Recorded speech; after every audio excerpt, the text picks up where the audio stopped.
بسم اللہ الرحمن الرحیم۔ محترم سامعین کرام، یہ مہینہ ذوالقعدہ کا مہینہ چل رہا ہے اور اس کے بعد جو مہینہ آنے والا ہے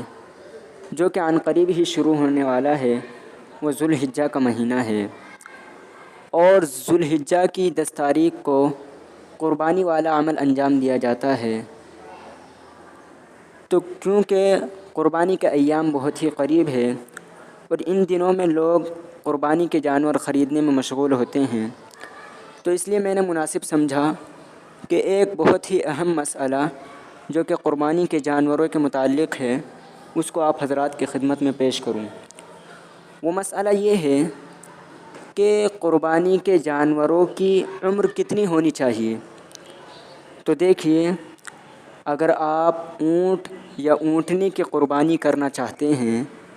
تو ان دونوں کی عمر کم از کم 5 سال ہونا ضروری ہے، اور اگر آپ گائے، بیل، بھینس یا بھینسے کی قربانی کرنا چاہتے ہیں تو ان کی عمر کم از کم 2 سال ہونا ضروری ہے، اور اگر آپ بکری یا بکرے کی قربانی کرنا چاہتے ہیں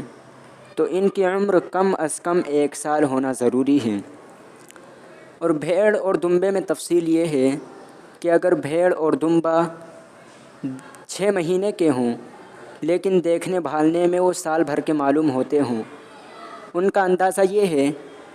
کہ اگر ان کو سال بھر کے بھیڑ یا دمبوں میں چھوڑ دیا جائے تو ان میں کچھ فرق نظر نہ آئے، تو اس صورت میں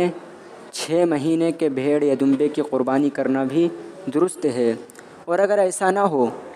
یعنی 6 مہینے کا بھیڑ یا دمبا سال بھر کے دمبے یا بھیڑ کے برابر معلوم نہ ہوتا ہو،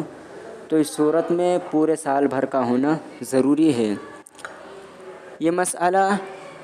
بہشتی زیور صفحہ نمبر 138 قربانی کا بیان مسئلہ نمبر 18 پر